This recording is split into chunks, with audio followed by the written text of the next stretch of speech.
தாய் தமிழ் உறவுகளுக்கு வணக்கம். இனிமேல் ஆலமரங்களை பார்க்க முடியுமா என்ற தலைப்பில் இந்த காணொளியை காண்கிறோம். ஏறத்தாழ 30 ஆண்டுகளுக்கு முன்பாக ஊருக்கு ஊர் ஆலமரம் இருக்கும். அந்த ஆலமரத்தில் காலை 11 மணி முதல் மாலை 5 மணி வரை சிறுவர்கள் பெரியவர்கள் மர நிழலில் படுத்து உறங்குவார்கள், விளையாடுவார்கள். கண்மாய்க்கரை ஓரமாக இந்த ஆலமரம் இருக்கும்.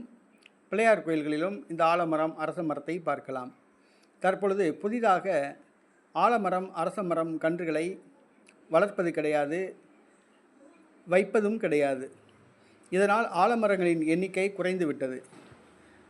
ஆலமரங்கள் எல்லாம் 50 ஆண்டுகளுக்கு முன்புதான் நடப்பட்டன, இப்பொழுது நடப்படவில்லை. போகின்ற காலத்தில் இனி வருகின்ற காலத்தில் ஆலமரம் இருக்குமா என்பது கேள்விக்குறிதான். வேப்பமரம் புங்க மரங்களை கூட நட்டு வளர்க்கிறார்கள், ஆலமரத்தை வளர்ப்பது கிடையாது. இனிமேல் நம் சந்ததி ஆலமரத்தை பார்க்க முடியுமா என்பது கேள்விக்குறிதான். ஆலமரங்கள் தற்பொழுது அழிந்து வருகின்றன. ஆலமரங்களை நடுவோம், ஆலமரங்களை காப்போம்.